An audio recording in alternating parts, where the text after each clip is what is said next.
मित्रांनो, ठरलं तर मग या मालिकेच्या पुढील काही भागांमध्ये एक जबरदस्त असा ट्विस्ट आपल्याला पाहायला मिळणार आहे. प्रियाने रागाच्या भरात सायलीला संपवण्यासाठी लावलेल्या आगीच्या भडक्यात आता चुकूनच पूर्णाजी अडकणार आहेत. तेव्हा आता पूर्णाजीचा जीव सायली कसा वाचवणार आणि प्रियाचे कपटी कारस्थान सुभेदारांच्या समोर कसं आणणार ते आपण आजच्या व्हिडिओच्या माध्यमातून पाहणार आहोत. त्यासाठी व्हिडिओ शेवटपर्यंत नक्की पहा. तर मित्रांनो, अर्जुन आणि सायली अजूनच एकमेकांच्या प्रेमात पडत असतात आणि त्याचमुळे अर्जुनच्या आयुष्यात आणि सुभेदारांच्या कुटुंबामध्ये आपल्याला कधीच जागा मिळणार नाही, म्हणून आता प्रियाचा खूप संताप होत असतो. अस्मिता, नागराज, साक्षी यांच्या मदतीने आपण खूप काही डाव खेळले, परंतु त्यातील एकही डाव आत्तापर्यंत सक्सेसफुल झाला नाही. दरवेळेला अर्जुन सायली मला तोंडावर पाडत असतात, परंतु आता ही प्रिया स्वतःचं हक्काचं स्थान मिळवण्यासाठी स्वतः मैदानात उतरणार, ते पण कुणाचीही मदत न घेता लढणार. त्या सायलीला कायमचं संपवणार असं प्रिया आता मनाशीच ठरवते. तर दुसरीकडे सर्वजण एकत्र गप्पा मारत मस्ती करत गेम खेळत असतात. तेव्हा मध्येच अर्जुनला तहान लागते, तर सायली अर्जुनसाठी पाणी आणायला किचनमध्ये जाते. तेव्हाच प्रियाच्या डोक्यामध्ये अगोदरच एक प्लॅन शिजत असतो की सायली किचनमध्ये जाताच मोठा भडका उडवून द्यायचा, म्हणजे सायलीची जळून राख होऊन जाईल.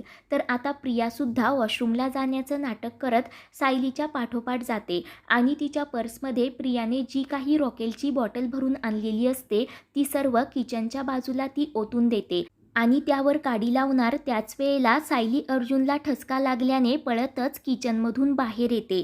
तर पूर्णाजी त्यांचं औषध घेण्यासाठी किचनमध्ये पाऊल टाकतात. तर इकडे सर्वजण गेम खेळण्यामध्ये खूप व्यस्त असतात. प्रिया काडी पेटवते तर अचानक मोठा भडका उडतो आणि पूर्णाजी त्यामध्ये अडकतात.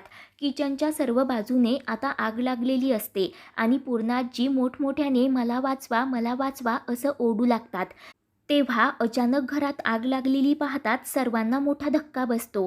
सर्वजण ती आग विझवण्यासाठी पाणी आणायला बाथरूमकडे धाव घेतात, परंतु मित्रांनो, इकडे मूर्ख प्रिया घरातील सर्व लाईट्स बंद करून टाकते आणि कुणालाच काही नीट दिसत नसतं.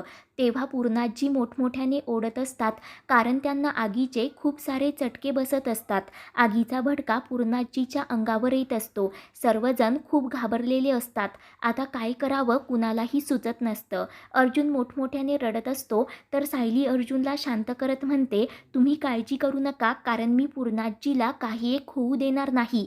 तर आता अर्जुन मोठमोठ्याने रडत विचारत असतो, पूर्णाजी तू ठीक तर आहेस ना? घाबरू नकोस, मी येत आहे. तर इकडे त्या आगीचा भडका पूर्णाजीच्या अगदी जवळ आलेला असतो. पूर्णाजी घाबरते आणि बेसिनमधील नळाचं पाणी घेऊन त्या आगीवर ओतण्याचा प्रयत्न करत असते, परंतु मध्येच पूर्णाजीला चक्कर येते, त्या खाली कोसळतात आणि ते पाहताच सर्वांना मोठा धक्का बसतो. सर्वजण मोठ्यानेच पूर्णाजीच्या नावाने ओरडतात. तेव्हा पूर्णाजी मोठमोठ्याने अर्जुन आणि सायलीला आवाज देत असतात की मला वाचवा. त्याच वेळेला प्रियाही आतमध्ये येते. सायलीऐवजी आता पूर्णाजीच आगीमध्ये कशी अडकली, म्हणून आता प्रियाच्या पायाखालची जमीनच सरकते. तर इकडे पूर्णाजीची ती अवस्था बघून अर्जुनला चक्कर आल्यासारखं होतं. तो धक्क्यानेच खाली बसतो. तेव्हा सायली कल्पनाला सांगते की आई, तुम्ही फक्त अर्जुन सरांना सांभाळा, मी पूर्णाजीला या आगीतून बाहेर घेऊन येते. तुम्ही कोणीही अजिबात काळजी करू नका. म्हणून आता स्वतःच्या जीवाची पर्वा न करता सायली ही पूर्णाजीचा जीव वाचवण्यासाठी त्या आगीच्या भडक्यामध्ये उडी मारते. तर सर्वांनाच मोठा धक्का बसतो. तर इकडे धुरामुळे पूर्णाजीचा श्वास गुदमरत असतो. त्यांना खूप त्रास होत असतो.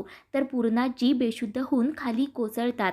तर आता सायलीला सुद्धा त्या आगीचे खूप मोठे चटके बसत असतात, परंतु तरीही सायली हार मानत नाही आणि ती पूर्णाजीच्या जवळ जाण्याचा प्रयत्न करत असते. तर दुसरीकडे बाहेर सर्वजण सायलीचं ते धाडस पाहून अवाक होतात. प्रियाचा मात्र मोठा जळफळाट होत असतो. तेव्हा आता सर्वजण देवाकडे प्रार्थना करत असतात. तर इकडे अखेर सायली पूर्णाजीपर्यंत पोचण्यामध्ये यशस्वी होते आणि कसंबसं पूर्णाजीला स्वतःच्या खांद्यावर घेत ती आगीतून बाहेर काढण्याचा प्रयत्न करत असते. परंतु मित्रांनो, त्याच वेळेला सायलीच्या सुद्धा पदराला आग लागलेली असते, परंतु सायलीचं त्याकडे अजिबात लक्षच नसतं. ते पाहून अर्जुन घाबरतो आणि तो मोठमोठ्यानेच सायलीला ओढून सांगत असतो की तुमच्या साडीच्या पदराला आग लागली आहे. तर सायलीला ते ऐकू जात नसतं. तर आता देवकृपेने लाईटसुद्धा आलेली असते. अर्जुन पळतच बादली भरून पाणी घेऊन येतो आणि सायलीच्या आग लागलेल्या पदरावर पटापट तो पाणी मारत असतो, आग विझवण्याचा प्रयत्न करत असतो. तर आता सायलीसुद्धा सुखरूपपणे पूर्णाजीला त्या आगीतून बाहेर घेऊन आलेली असते आणि ते पाहतात सर्वांच्या जीवात जीव येतो, सर्वजण खुश होतात. तर कल्पना पूर्णाजीला शांतपणे खाली बसवते आणि विचारते, आई तुम्ही ठीक तर आहात ना? तुम्हाला कुठे भाजलं तर नाही ना? परंतु पूर्णाजी बेशुद्ध झालेली असते.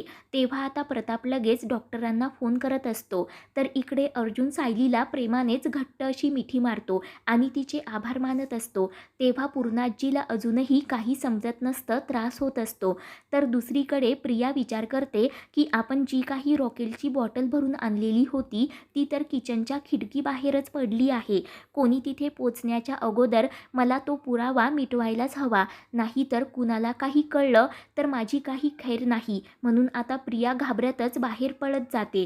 परंतु मित्रांनो, त्याच वेळेला सायली प्रियाला पाहते आणि पूर्णाजीला अशा अवस्थेमध्ये सोडून ही प्रिया अशी बाहेर का पळत आहे असा प्रश्न आता सायलीला पडलेला असतो. तर आता सायलीला प्रियावर संशयसुद्धा आलेला असतो. त्यामुळे सायली प्रियाचा पाठलाग करत तिच्या पाठोपाठ जाते. तेव्हा बाहेर येताच प्रिया गुपचूप ती रॉकेलची बॉटल उचलते आणि तेथून पळ काढत असते. परंतु त्याच वेळेला सायली तिथे येते व प्रियाचे केस धरून तिला मागे खेचते. तेव्हा प्रिया खूपच घाबरते. सायली विचारते, प्रिया तू हे काय करत होतीस? आता खोटं तर तू बोलूच नकोस, कारण मी सगळं काही स्वतःच्या डोळ्यांनी बघितलं आहे. नालायक तर तू पहिल्यापासून होतीच, परंतु आता गुन्हेगार होणार का? पूर्णाजीचा जीव घ्यायला निघाली होतीस का? तर प्रिया म्हणते, कुणाला मारण्यामध्ये मला अजिबात इंटरेस्ट नाही आहे. फक्त मला तुला हरवायचं आहे आणि त्यासाठी मी काहीही करू शकते. तेव्हा प्रियाचा तो मूर्खपणा पाहून सायली चिडूनच प्रियाच्या सनकन कानाखाली मारते आणि ही रॉकेलची बॉटल सोड. तूच घराला आग लावली होतीस ना? आता तुझा हा खरा चेहरा मी सुभेदारांच्या समोर आणल्याशिवाय शांत बसणार नाही. म्हणून आता सायली जोरजोरात प्रियाच्या हातातून ती रॉकेलची बॉटल ओढत असते. तेव्हा प्रिया लगेच सायलीला दूर ढकलून देते. तर सायली देवी आईच्या मूर्तीसमोर येऊन पडते. तेव्हा प्रिया हसतच सायलीला म्हणत असते की आता ही बॉटल मी फोडून टाकणार, मग मीच आग लावली याचा काही एक पुरावा तुझ्याकडे राहणार नाही. म्हणून प्रिया लगेच तेथून पळू लागते.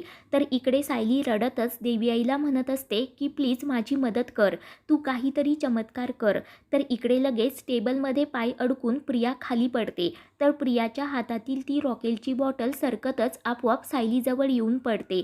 सायली पटकन पुराव्यासाठी ती बॉटल हातात घेते आणि देवी आईचे आभार मानत पळतच प्रियाचे कान सर्वांसमोर आणण्यासाठी आतमध्ये पळत जाते. तेव्हा आता आपला खरा चेहरा सर्वांसमोर येणार म्हणून प्रिया खूप घाबरलेली असते, रडकुंडीला आलेली असते. तर इकडे पूर्णाजी शुद्धीवर येते. तर सर्वांना प्रश्न पडतो की ही आग नक्की कोणी लावली असेल. तर आता मित्रांनो, प्रियाचे कारस्थान सायली सर्वांसमोर कसं आणणार ते पाहणं खूपच रोमांचक ठरेल. पुढील भागांच्या अपडेटसाठी आपल्या चॅनलला सबस्क्राईब करा.